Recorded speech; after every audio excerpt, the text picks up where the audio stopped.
Here's what power looks like in Washington, D.C. right now. The executive branch, the White House, controlled, of course, by a new popular Democratic president. The House of Representatives, controlled also by the Democrats. The other House of Congress, the United States Senate, controlled, by the Democrats.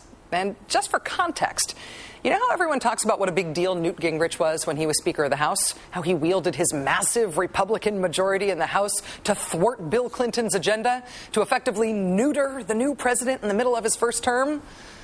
Sorry to get so phallic in that imagery, but remember, that's totally the way everybody talked about it back in 1995, and since. Anyway, Gingrich's massive 1995 majority, the overwhelming force that changed the course of Bill Clinton's presidency, was 25 seats. Wow, that's big, right? There were 25 more Republicans than Democrats in the House of Representatives. No wonder Clinton had such a hard time with his first-term agenda.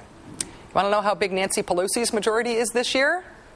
Oh, yeah, 79. The Democratic majority in Congress is massive. Take that, manly metaphor mayhem. In the Senate, things are a little different.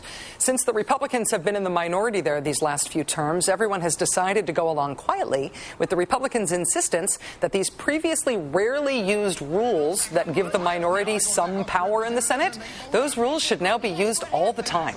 And so now it doesn't take a majority vote to pass something in the Senate. It doesn't take 50 votes. It takes 60 votes, a supermajority, inexplicably. In any case, the balance of power in Washington now is that Republicans in the House are a very, very, very small minority in a House in which the minority party has no power other than that which they can conjure from cable news. The Democrats in the Senate have as big a majority as they've got in the House. And even with this freakish rule about needing a supermajority, needing 60 votes to pass anything, they have almost got even that. If Al Franken gets seated from Minnesota, they'll have 59 of those 60 votes. All of this means that if the Democrats decided to work together, to act strategically as a party that has a vision for where they want the country to go, if the national elected officials of the Democratic Party decided that they wanted to, they could pass the president's agenda. They could stand together and pass a Democratic policy agenda to lead the country. They would need to earn precisely one vote on major bills in order to do that.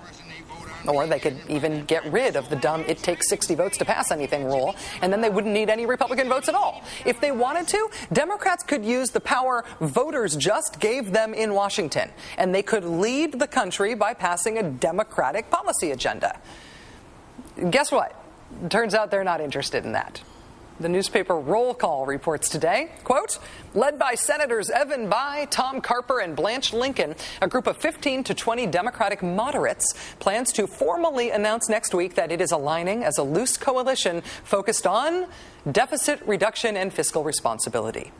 In other words, conservative Democrats in the Senate are forming an internal dissenters group to push the government to restrain spending, cut down that deficit, tighten its belt.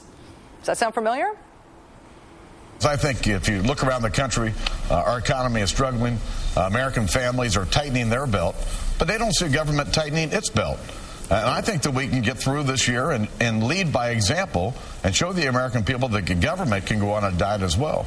Government should go on a diet. Government should tighten its belt, just like we did when we made the Great Depression way worse. That spokesman for the utter misunderstanding of basic economics is the top Republican in the House, John Boehner. What are you thinking as a Democratic senator right now if you decide that with this president, in these times, with these Democratic majorities, now's the time to form a group of Democratic dissenters who, instead of following the president, will follow the leadership of the House Republicans, who happen to be the political laughingstock of the country? What are these Democratic senators thinking? This is the time, really, to form a tighten our belts, stop spending Democratic caucus in the Senate? This is the time? When the government desperately needs to spend to stave off a depression? This is the time, now, in 2009? And not, say, when George W. Bush turned hundreds of billions of dollars of surplus into $1 trillion deficit and spent $1 trillion on the war in Iraq and enlarged government more than at any time since World War II? You sat on your hands through all of that, but now you're deciding to dissent? Now that the Democrats are in a position to fix stuff? Now you're dissenting? Now you're finding your bravery?